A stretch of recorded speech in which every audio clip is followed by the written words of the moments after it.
What is discrimination?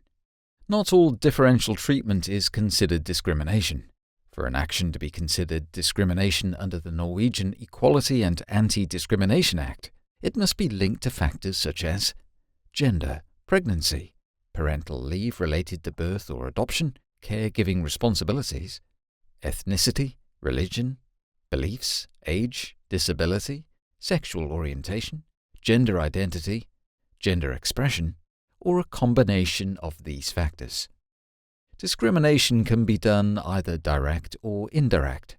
Some examples of direct discrimination include a woman being denied access to a bus simply because she's wearing a hijab, a nurse refusing to provide care to gay patients, elderly individuals receiving more home care services if they have sons, while those with daughters receive less. Indirect discrimination is harder to identify. It occurs when seemingly neutral rules or requirements lead to negative consequences for certain groups or individuals in specific situations.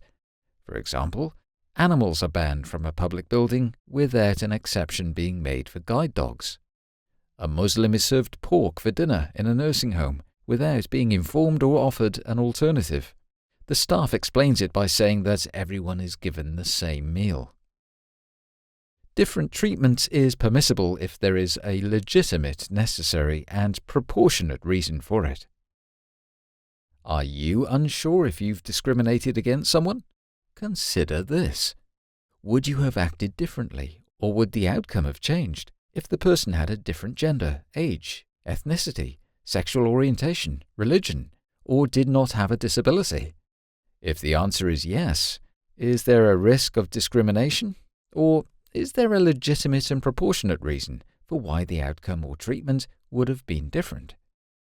In Norway, municipalities and other public agencies have a responsibility not just to identify discrimination, but to actively prevent it.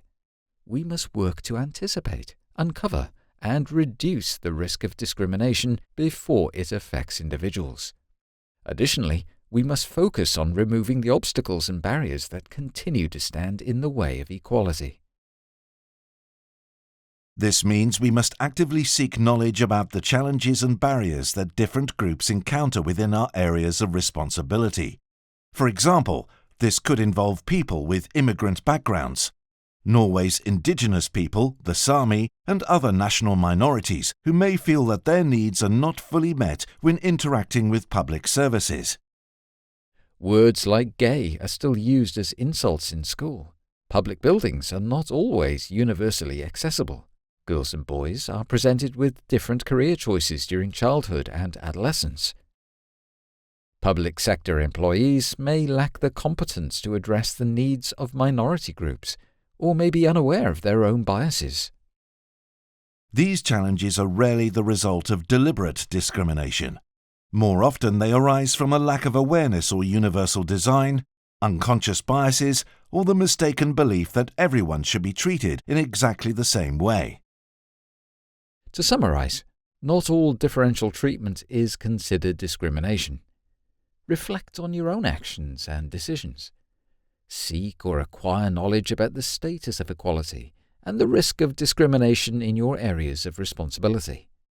The goal is to avoid unconscious differential treatment and discrimination before it affects individuals.